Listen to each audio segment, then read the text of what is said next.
The Borderlands series is one of the most popular FPS video game franchises of all time. Since 2009, Borderlands has captivated players with its insane guns and loot, characters, humor, art style, story, and I consider Borderlands to be one of my favorite video game franchises of all time. With the release of Borderlands 4, I thought it'd be a cool idea to tier list all of the Borderlands games. This is gonna include all the mainline games, all the side games, and hell, even the Telltale games. You guys know the tiers by now is S, A, B, C, D, with S being the greatest and D being the worst. These are all my opinions, so I might place a game in S tier that you might think is in D tier, or vice versa. These are all my opinions, so please don't murder me in the comments. This list is gonna get very interesting with what games go in what tiers, because this franchise goes into many different places with varying degrees of quality, so this should be interesting. But without further ado, let's get started with Borderlands 1. Now, when this came out, this was a huge deal. Everybody was talking about it. Funny story, when this came out, obviously I heard and I've seen people play it when it came out, but I actually wasn't a fan of it. I don't know, there was something about Borderlands 1 that I just didn't click with me. I was one of those players that first started with Borderlands 2, which we will get to in a minute. After Borderlands 2, I did end up going to Borderlands 1. I do have a lot of respect for Borderlands 1. It's the game that started the franchise. When this came out, there wasn't many games to do what Borderlands was doing. It was something very unique at the time. This game is a classic, but I would be lying if I said it was one of my favorites. I would be lying if I said the game aged perfectly. For those reasons, I'm gonna put it in B tier. Yes, this game is a classic in the looter shooter genre, but there are some things in Borderlands 1 that kind of make it hard to go back to, like the skill trees for the Vault Hunters. Even though those Vault Hunters are iconic at this point in the franchise, they're very plain and vanilla. There's not really a whole bunch of creativity in skill trees, which, to be fair, this was their first attempt at these Vault Hunters, so I get why they're plain. But like, especially when you play through the other games and you go back to Borderlands 1, the skill trees aren't that crazy. There is basically no story in this fucking game.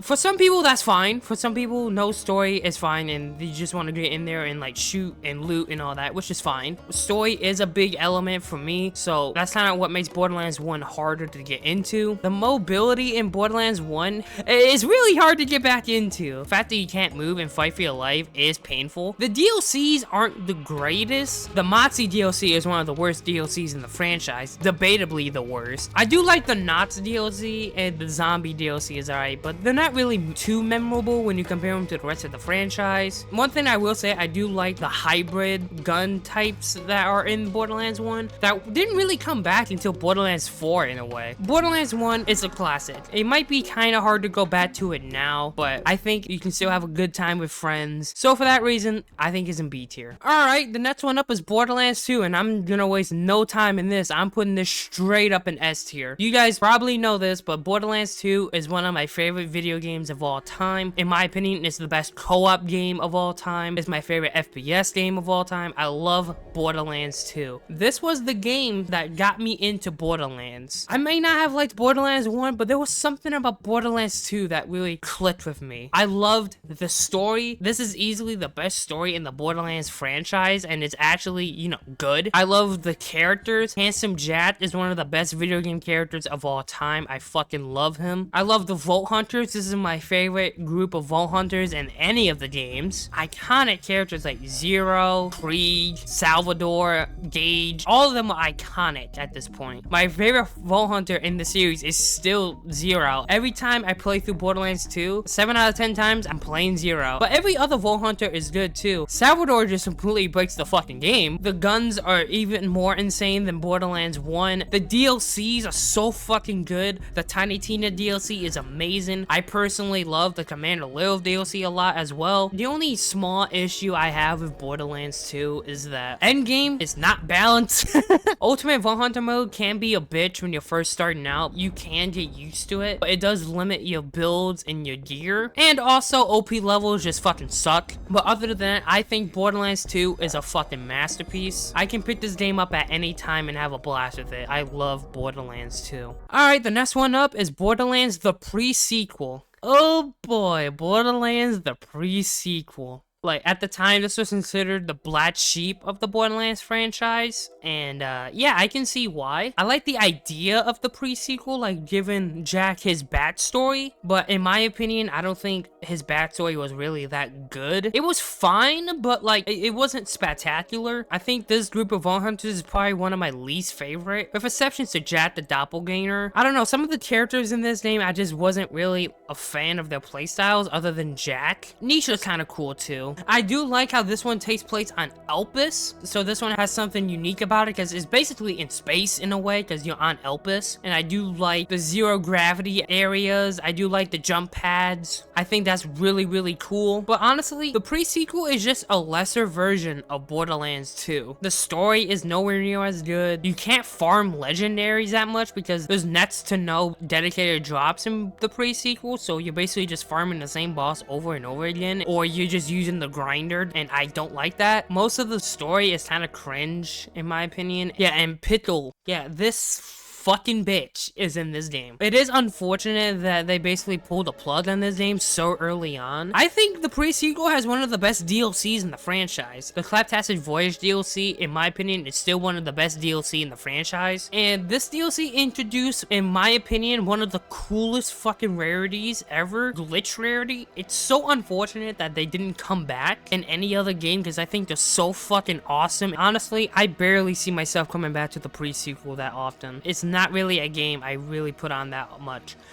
It's not necessarily D tier. If you asked me like maybe 2 or 3 years ago, I probably would put it in D tier, but I think there's just enough good about it. Like, I think it belongs in C tier because in essence it is just a lesser Borderlands 2. I would have been very interested to see what plans they had for the pre-sequel before they, you know, pulled the plug in this game. Next game up is Tales from the Borderlands. I was honestly debating on putting the Telltale games on this list, but fuck it, I guess. I think this game has debatably the best story in contention with Borderlands 2. I think the writing is still really good. The thing is with me with most Telltale games is just they're not replayable at all. Like, yes, the story is really good and it does have funny ass moments, like the moment where Reese is basically pretending to be Vasquez and he's like basically finger gunning everybody. I think that's still one of the funniest moments in the franchise. Other than like the story, there's like no reason to go back to this. It's not a game, it's like an interactive movie. I'm honestly gonna put it in low C tier because yes, the story is really good, but like honestly, after my first playthrough, I have never gone back to it, and that's just how it is with me with most Telltale games. And they still didn't fucking give us an answer to what they found at the end of the game.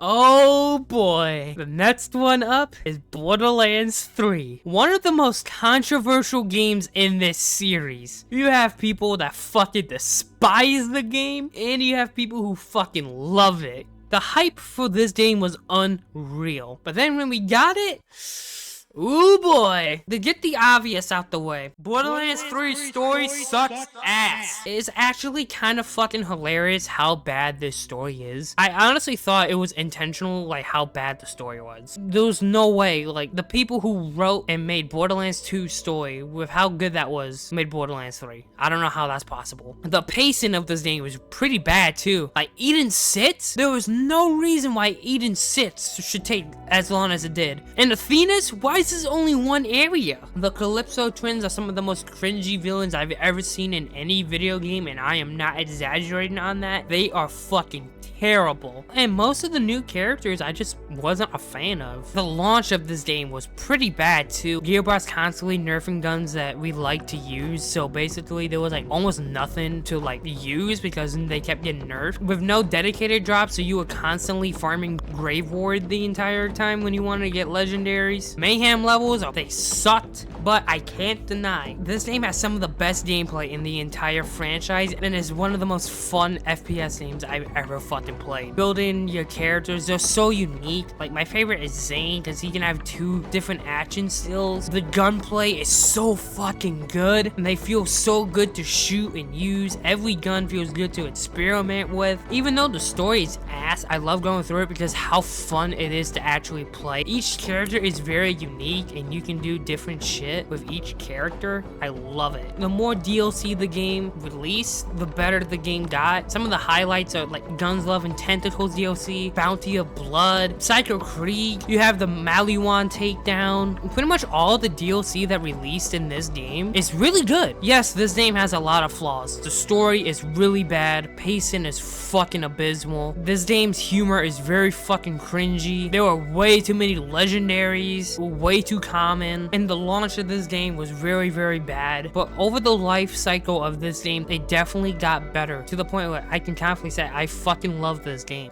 I'm putting it in A tier. It's not quite S tier for me because this game does have a lot of flaws that I can't ignore. But I can't deny just how much fun I've had playing this game with how good the gameplay and the guns are. The next one up is Tiny Tina's Wonderlands. This game is the definition of missed potential. Basically made Tiny Tina's Assault on Dragon Keep into a full-on game. That sounds fucking awesome. And the fact that you could have like combined classes together, that's so fucking cool. The environments are awesome and all that. When we got it, it's one of the most disappointing experiences I've had. I'm not gonna lie. Like the class combining, it wasn't as good in execution. Like honestly, you mainly just focused on one class and the other one is just like there. There was like basically no good guns in this game that you could use. I absolutely fucking hated the loot luck system. I think it was garbage because you have to factor in the drop rate of the actual gun itself and your loot luck itself. I hated it. It was garbage. There was no endgame content at all. The only endgame content we had was the Chaos Chamber, and that was garbage. At first, it was fine, but like that's all they did was just add more Chaos Chambers, and nobody wanted to do it 100 times. Who thought that was a good idea? This is the only Borderlands game that I didn't even bother with DLC because like it was so boring. It's not quite D tier for me. It's not. I'm gonna put it very low C tier because on my first playthrough, I did have fun with it. The guns did feel good. It was a cool concept, but once you get done with your first playthrough, there's nothing else to do. I will say though, I do commend them for what they ended up giving us because I'm pretty sure this entire game was developed during the pandemic. I honestly respect the fuck out of Gearbox for what they gave us with this because it could have been a million times worse, but in comparison to the rest of the franchise, I have to put it low C tier. The next one up is New Tales from the Borderlands.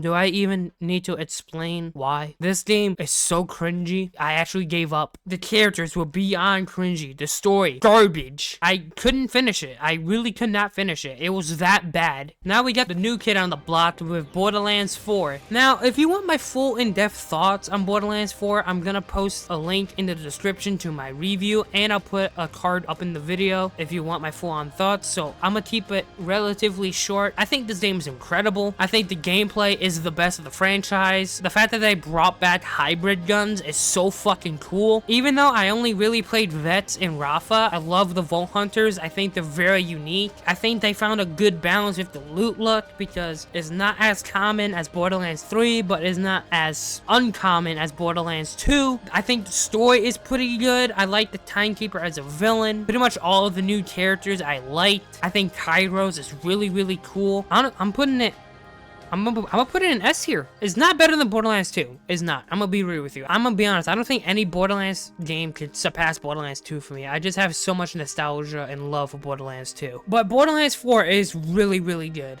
I can't wait for the full-on DLC, the drop, Pearl Lessons, and all that. I am so excited for that. The performance can be really bad, and there's just some other nitpicks I have. But I think Borderlands 4 is a very, very good game. So that's why it's an S tier. But that's my tier list of the Borderlands games. The quality of this franchise goes all over the place. So I would love to hear what you guys think in the comments below. Do you agree with my list? Do you disagree? Let me know down in the comments. If you guys like tier list videos or game reviews and all that, I do that all the time on the channel, so you're gonna want to subscribe if you're interested in that. I hope you guys enjoyed, and I will see you guys in the next one.